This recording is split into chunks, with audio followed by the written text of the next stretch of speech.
One Christmas Eve, a long time ago, a girl named Claire received a special present from her aunt, a fine wooden nutcracker. "Thank you, Auntie," Claire cried. "He's wonderful." But just a short time later, Claire's jealous little brother, Tommy, yanked the nutcracker's arm, causing it to snap. That night, Claire tiptoed downstairs and carefully bandaged the nutcracker's arm. She soon drifted to sleep on the soft parlor sofa. As she dreamed, the clock began to strike midnight. Bong, bong, bong. Sparkling mist poured from a tiny knothole in the clock. Bong, bong, bong. An army of mice swarmed into the room. Bong, bong, bong. The nutcracker's eyes snapped open. He jumped up and raised his sword. Bong, bong, bong. Midnight. Claire's eyes fluttered open. She gasped at what she saw. There, beneath her Christmas tree, raged a battle between the nutcracker and the mice.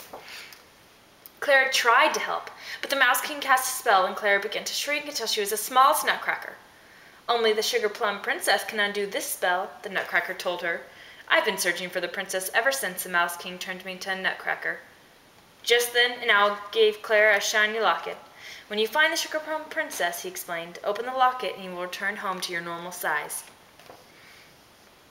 Together, Claire and the nutcracker went in search of the Sugar Plum Princess. Through the knothole in the clock, then down a sparkling tunnel that led to a magical land. Snowflakes glittered, but it wasn't even cold.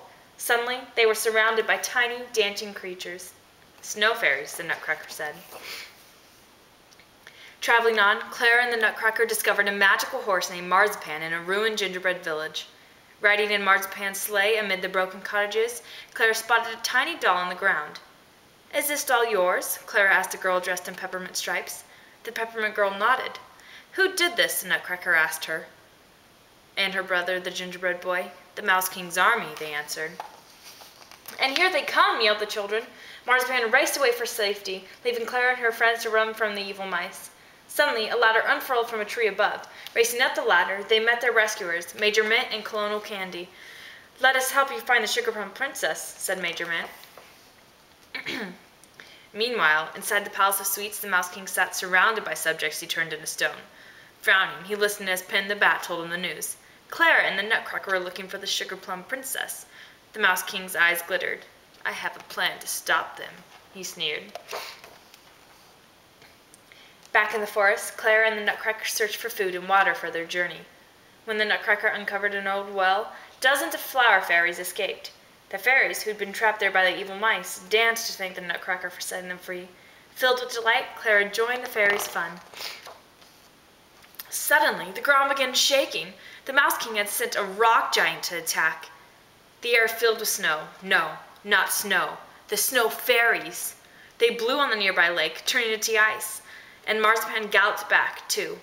"Hurry to the sleigh!" Clara cried. As the nutcracker cracked the ice with a sword, the rock giant crashed into the dark, icy water. The group traveled on into a thick, dark fog. Soon, through the mist, they spotted an island of silver and gold, and a palace that glistened like pearls. "The Sugar Plum Palace!" Major Mint cried, and he led them into the castle. But suddenly, the castle melted away. Clara saw that it was a trick. Her friends were trapped in a huge cage. She watched in horror as gray bats unfolded their wings and carried her friends away. Clara came up with a plan. "It's up to me to save my friends," she said. She turned to the tiny flower fairies who had gathered around her. "Can you take me to the Palace of Sweets?" The crocus fairy chirped, and suddenly hundreds of flower fairies appeared. They braided vines into a swinging tuft in a cushion of soft green moss. "Hold on tightly," they told Clara. Then they whisked her off into the sky. When Clara reached the castle, she sneaked inside and saved her friends. The Mouse King was angered by their escape. He called to the soldiers and named his magic scepter, but the nutcracker raised his sword, and the blade reflected the evil magic back at the Mouse King, and he began to shrink and shrink and shrink. As Clara gently kissed the nutcracker, a golden mist swirled around them, and the nutcracker turned into Prince Eric. Clara's simple nightgown transformed into a satin gown, and a golden crown appeared on her head. All around them, the stone statues turned back into people and fairies. "You are the Sugar Plum Princess," Prince Eric told an astonished Clara, "and you have broken the Mouse King's evil enchantments." The fairies transformed the palace with magic. Everyone celebrated and bowed as the prince was crowned king. "Will you stay and be my queen?" King Eric asked Clara. Clara grasped the locket around her neck. This was supposed to take me home, but in my heart, I feel I'm already there. The teeny-tiny Mouse King was not finished with his mischief, however.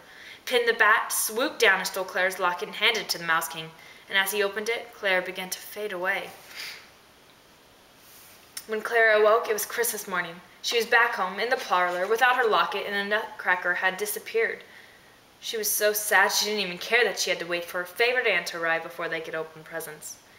Later that evening, her aunt finally arrived, but with a friend. "I'd like you to meet Eric," she said with a smile. Clara gasped. "It's you, isn't it?" she whispered. Eric smiled and slipped something into the palm of her hand. Her missing locket. "May I have the next dance?" he asked. And as they danced, Clara felt as if they were the king and queen of their very own fairy castle. The end.